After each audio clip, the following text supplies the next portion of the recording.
సానుకూల శక్తిని పెంపొందించాలని ఆ భగవంతుని కోరుకున్నాను. భారతీయ సంస్కృతి ఖమ్మం జిల్లాను పర్యాటక ప్రాంతంగా అభివృద్ధి చేసేందుకు మంత్రి తుమ్మల నాగేశ్వరరావు ప్రత్యేక దృష్టి పెట్టారని కాంగ్రెస్ మైనార్టీ నేత గౌస్ అన్నారు. సుమారు 30 కోట్లతో రూఫ్వే పనులు వేగవంతం చేయాలని అధికారులు ఆదేశించినట్లు తెలిపారు. 100 ఏళ్ల క్రితం రెడ్డిరాజుల కాలంలో కిల్లా నిర్మాణం జరిగిందని, గత 15 ఏళ్ల క్రితం కేంద్ర మంత్రిగా ఉన్న రేణుకా చౌదరి జిల్లాకు కొంత నిధులు కేటాయించి అభివృద్ధి చేసినట్లు మైనార్టీ నేత గౌస్ గుర్తు చేశారు. ఖమ్మం కిల్లా అభివృద్ధికి సంబంధించిన మరింత సమాచారం మా రివిజనల్ కోఆర్డినేటర్ చిర్రా రవి అందిస్తారు. తెలంగాణ రాష్ట్ర ప్రభుత్వం పర్యాటక ప్రాంతాల మీద దృష్టి పెట్టింది.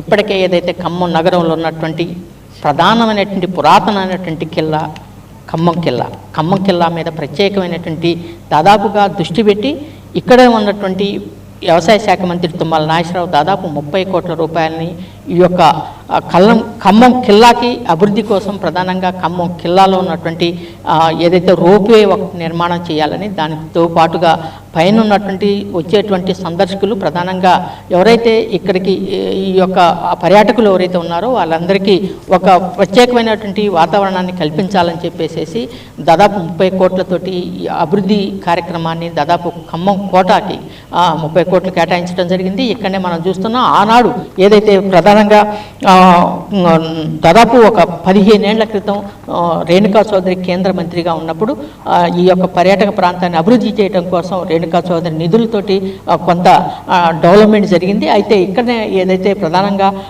ఖమ్మం కిల్లాకు వచ్చేటువంటి సందర్శకులకి ఆనాడు రెడ్డి రాజులు దాదాపుగా 957 సంవత్సరాల క్రీస్తుపూర్వం 957 సంవత్సరాల క్రితం ఈ యొక్క కిల్లా నిర్మాణం జరిగిందని, అది కూడా రెడ్డి రాజులు ఈ యొక్క నిర్మాణాన్ని చేపట్టారని చెప్పేసి రెడ్డి రాజుల ఆధ్వర్యంలో ఈ యొక్క కిల్లా నిర్మాణం జరిగింది. అయితే వారి అనంతరం ఈ కిల్లాని ఆనాడినటువంటి నవాబులు, ప్రధానంగా హైదరాబాద్ నవాబు ఏదైతే ఉన్నారో ఈ సంస్థానాన్ని హైదరాబాద్ సంస్థానం ఉన్నటువంటి ప్రభువులు పరిపాలించడం, ఆ తర్వాతకి ఈ యొక్క కిల్లా మీద ప్రత్యేకమైనటువంటి ఆనాడు ఉన్నటువంటి ఏదైతే ముస్లిమ్స్ దీని మీద ఒక ప్రత్యేకమైన దృష్టి పెట్టి దీనికి అభివృద్ధి చేయడం జరిగింది. ఏదైనా కూడా ఇక్కడనే అనేక మంది పర్యాటకులు ఈ యొక్క ప్రాంతానికి వచ్చేసేసి దీన్ని సందర్శించడం జరుగుతుంది.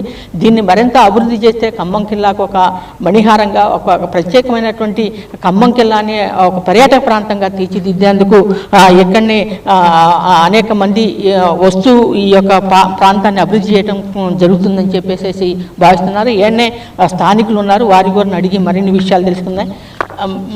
ప్రధానంగా చెప్పండి, ఖమ్మం కిల్లా అభివృద్ధి ఇప్పటికి ప్రత్యేకంగా 30 కోట్ల రూపాయలు శాంక్షన్ చేశారంటున్నారు. దీని పట్ల ఎలా అభివృద్ధి జరుగుతుంది, అట్లాగే ఈ కిల్లా యొక్క జరిగితే పర్యాటకుల సందర్శన ఎలా ఉండబోతుంది? ముందుగా 99 ఛానల్ వారికి ప్రత్యేక ధన్యవాదాలు. ఈరోజు కిల్లా బజార్ అనేది ఒక చారిత్రాత్మకమైన ఘట్టం. ఎందుకంటే ఇక్కడ ఉన్న ఖమ్మంలో 60 డివిజన్లలో కిల్లా డివిజన్ అనేది 38 డివిజన్ నెంబర్. ఇది చాలా అద్భుతంగా ఇక్కడ పర్యాటకులు గతంలో నుంచి కూడా కిల్లా సందర్శించడానికి చాలామంది యువత కానీ, వాళ్ళు ఫ్యామిలీస్ కానీ, స్టూడెంట్స్ కానీ ప్రతి ఒక్కరు కూడా ఇక్కడ కిల్లాని సందర్శించడానికి వస్తూ ఉంటారు, పోతూ ఉంటారు. ఆ టైంలో గతంలో రేణుకా చౌదరి గారు దీని మీద శ్రద్ధ పెట్టి ముస్లింలు కూడా వచ్చే ప్రయత్నం చేసినప్పుడు ఎక్కలేని పరిస్థితిలో వాళ్ళకి మెట్లు కట్టియడం అట్లా చేసిన తర్వాత ఈ రేలింగ్ పెట్టించి రేణుకా చౌదరి గారు గతంలో చాలా మంచిగా అభివృద్ధి చేశారు. దాని తర్వాత ప్రజాప్రభుత్వం ఏర్పడిన తర్వాత మా తెలంగాణ ప్రభుత్వంలో మన వ్యవసాయ శాఖ మంత్రులు తుమ్మల నాగేశ్వరరావు గారి ఆధ్వర్యంలో నా కాన్స్టిట్యున్సీ ఒక అద్భుతంగా ఉండాలి, నా కాన్స్టిట్యున్సీలో ఏది ఒక్కటి కూడా తక్కువ పడకుండా ప్రతి ప్రజలకి నిత్యం అందుబాటులో ఉండాలి అనే పద్ధతిలో ఈ రోప్వే నిర్మించడం జరిగింది. దాంట్లో భాగంగానే 30 కోట్ల వ్యయంతో చుట్టూ మొత్తం పైన ఉన్నటువంటి చెట్లన్నీ కూడా కొట్టించేసి పాత పురాతన చెట్లు, దానివల్ల గోడలు చీల్చుతున్నాయి, దానివల్ల తీపిచ్చేసి ప్రశాంతంగా పైన రోప్వే పెట్టేసి వచ్చే పోయేటోళ్ళకు కూడా మంచి సౌకర్యం ఉండేటట్టు కల్పించి పైన హోటల్స్, పైన మంచిగా షాపింగ్ మాల్స్ అలాంటివి అన్నీ పెట్టి ఇప్పుడు ఇలాంటివి చేసిన తర్వాత దగ్గర నాకు తెలిసి రాష్ట్రం మొత్తం కూడా ఇక్కడి నుంచి ఇతర రాష్ట్రాల నుంచి కూడా పర్యాటకులు వచ్చే అవకాశం చాలా పెద్ద ఎత్తున ఉంది. కాబట్టి వారికి ప్రత్యేక ధన్యవాదాలు తెలియజేస్తున్నాం. రాష్ట్ర మంత్రి వర్యులు తుమ్మల నాగేశ్వరరావు గారికి వారు ఇక్కడ కేబుల్ బ్రిడ్జ్, ఇది కేబుల్ రోప్వే పెట్టిన కేబుల్ బ్రిడ్జ్ కూడా పెట్టి అది కూడా అద్భుతంగా తీర్చిదిద్దుతూ ఉన్నారు. వారికి ప్రత్యేక ధన్యవాదాలు. ఈ నిర్మాణం ద్వారా అంటే వచ్చే పర్యాటకులకి ఎలాంటి ఉపయోగం జరగబోతుంది? ఉపయోగం జరగబోతుంది బికాజ్ ఇక్కడ నుంచి పైకి మనకు 400 స్టెప్స్ ఉన్నాయండి. ఫర్ ఎవ్రీ పర్సన్ పైకి వెళ్ళాలి అనుకున్నా కూడా సమ్ ఓల్డ్ పర్సన్స్ వస్తారు అండ్ యంగ్ పర్సన్స్ కూడా వస్తారు. బట్ వాళ్ళకి ఓల్డ్ పర్సన్స్ కూడా కొన్ని తిరగాలి అన్న ఆలోచన ఉంటుంది.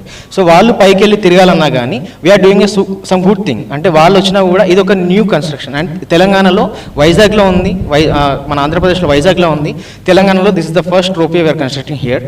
అండ్ వైజాగ్లో చేసింది కూడా మా కంపెనీ CRSPL. ఓకే, అండ్ అక్కడ కూడా it is 1 kilometre far away, ఇది 230 మీటర్స్. కానీ ఇక్కడ కూడా ఇది ఒక టూరిజం ప్లేస్ లాగా చేసి మనం చూసుకుంటాం. లక్కారం కానీ ఇక్కడ దగ్గరలో ఉన్న లక్కారం కానీ ఇది కానీ ఒక రావాలి, ఒక హాలిడే వస్తే ఎక్కడికి వెళ్ళాలి అనే ఆలోచన లేకుండా ఇక్కడికి వచ్చి పైనకి వెళ్ళి తిరిగేసి కాసేపు అలా ప్రశాంతంగా వ్యూ ఎంజాయ్ చేసి మళ్ళీ కిందికి రావడానికి కూడా అరే ఇప్పుడు మళ్ళీ వెళ్ళాలా అంత పైకి ఎక్కాలా అనే ఆలోచన లేకుండా సింపుల్గా పైకి వెళ్ళిపోయే విధంగా వాళ్ళు చూసుకోవడానికి కూడా కారణం. ఏదైతే పర్యాటకులకు సంబంధించినటువంటి ప్రాంతంగా దాదాపు 30 కోట్లతోటి నిర్మాణం తుమ్మల నాగేశ్వరరావు మంత్రి తుమ్మల నాగేశ్వరరావు ప్రత్యేకమైన నిధులు కేటాయించి ఒక ఖమ్మం కిల్లాని ప్రత్యేకంగా అభివృద్ధి చేయడం